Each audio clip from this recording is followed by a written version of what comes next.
2 U.S. service members lost their lives yesterday as the war with Iran continues. According to U.S. Central Command, the soldiers were killed in action in Jordan as U.S. troops defended against Iranian ballistic missiles and drone attacks. Additionally, 1 service member is currently missing in action, and 4 others were flown to the hospital but have since been discharged. Joining us live right now to discuss this is Steve Warren, military analyst with NBC News. Steve, thanks so much for joining us tonight. Great. Pleasure to be here. Thank you.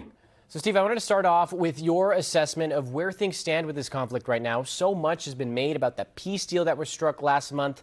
What do you think comes next here? Sure. Well, first of all, our prayers are with the families of those service members who we lost today. It's always a tough fight. War is always difficult, and these losses are always painful. This conflict has gone on now for some time. We're sort of in the second phase of it.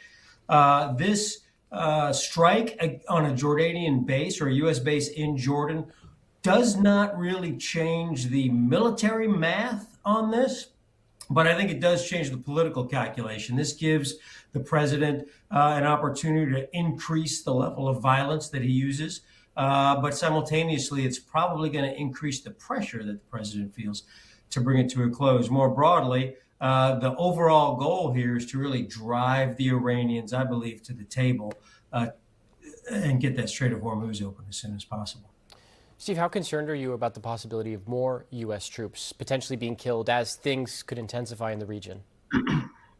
Yeah, it's a risky business, Mauricio. You know, this conflict has been up until now generally confined to missiles, drones, long-range attacks. In those situations, the United States of America has extraordinary defensive capabilities. You've heard of Patriot missiles. These are missiles that shoot down incoming missiles. So we have extraordinary defensive capabilities. But that said, as we saw today, something can always slip through. So there's always that possibility. So as this conflict ramps up, as the intensity increases, the risk to American service members increases as well.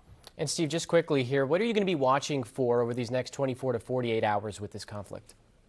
Well, I think what we will probably see is United States Central Command will, as I said earlier, increase the level of violence that we use in Iran. I think you will start to see a larger set of targets. Up until now, our targets have mostly been against radar sites, drone launch sites, and missile silos. I believe now that some American service members have been killed.